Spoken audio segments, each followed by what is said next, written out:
19 বার বিসমিল্লাহ বললে কি হয় জানলে আপনি অবাক হয়ে যাবেন। বিসমিল্লাহ মানে আল্লাহর নামে আমি শুরু করছি। পবিত্র কোরআনুল কারীমের ভিতরে সর্বপ্রথম কিন্তু আল্লাহ তাআলা বিসমিল্লাহির রহমানির রহিম দিয়ে শুরু করেছেন, ঠিক কি না? বিসমিল্লাহির রহমানির রহিমের ভিতরে অনেক ফজিলত রয়েছে। 19 বার পড়লে এর গুরুত্বপূর্ণ একটি ফজিলত রয়েছে। ওমর রাদিয়াল্লাহু তাআলা আনহুর যুগে রোম সম্রাট একবার ওমর রাদিয়াল্লাহু তাআলা আনহুর কাছে এসে হাজির হলেন। বললেন, ইয়া আমিরুল মুমিনিন খলিফাতুল মুসলিমিন, আমার মাথায় প্রচন্ড ব্যথা। ওমর রাদিয়াল্লাহু তাআলা আনহু এমন একটা টুপি সেই রোম সম্রাটকে দান করলেন। সেই টুপিটা যখন মাথায় দেয় সাথে সাথে মাথার ব্যথা ভালো হয়ে যায়। সুবহানাল্লাহ, বাসায় গিয়ে সাথে সাথে মাথার ব্যথা কি হয়ে যায়? ভালো হয়ে যায়। আবার যখন সেই মাথার টুপিটা খুলে ফেলে আবার তার মাথা ব্যথা হালকা হালকা শুরু হয়। এবার সকলে অবাক হয়ে গেল, সেই টুপির ভিতরে কি আছে? ওমর ইবনুল খাত্তাব রাদিয়াল্লাহু তাআলা আনহু টুপির ভিতরে কি দিয়েছেন? এবার যখন তার যেই সৈন্য যারা ছিল তারা টুপিটা খুলে ভালো করে দেখে, সেটার ভিতরে লেখা বিসমিল্লাহ। কি লেখা? বিসমিল্লাহ। অর্থাৎ আল্লাহ তাআলার নামে, এই যে আল্লাহ পাক রব্বুল আলামিনের নাম দিয়ে শুরু করলে প্রত্যেকটা কাজের শুরুতে বরকত হয়, এমনকি বিভিন্ন রোগ থেকেও আল্লাহ তাআলা হেফাজত করেন।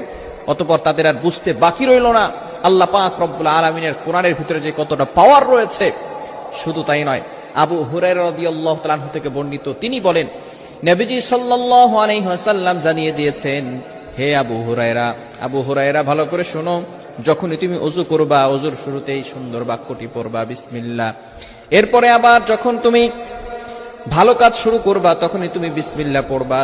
আবার যখন খাবারের শুরু করবা, খাবারের সামনে অগ্রসর হবে তখনই তুমি বিসমিল্লাহ পড়বে। ঘরে ঢোকার সময় বিসমিল্লাহ পড়বে, মসজিদে ঢোকার সময় বিসমিল্লাহ পড়বে।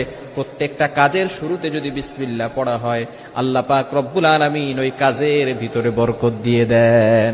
এজন্য অবশ্যই আমরা এই বিসমিল্লাহর আমলটা আজকে থেকে শুরু করব।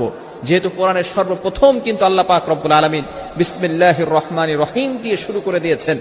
পরম করুণাময় আল্লাহর নামে শুরু করেছি, যিনি রহমান, যিনি রহিম, যিনি পরম দয়ালু। He is the most merciful. তিনি হচ্ছেন দয়াময়, তিনি হচ্ছেন দয়ালু। এজন্য আমরা প্রত্যেকটা বাক্য বিসমিল্লাহ দিয়ে শুরু করবো ইনশাআল্লাহ। যদি কোনো ব্যক্তি 19 বার বিসমিল্লাহ পড়ে ঘুমায়, আল্লাহ পাক রব্বুল আলামিন তার নেক আশাগুলো কবুল করে নেন, বিপদ আপদ থেকে তাকে হেফাজত করেন।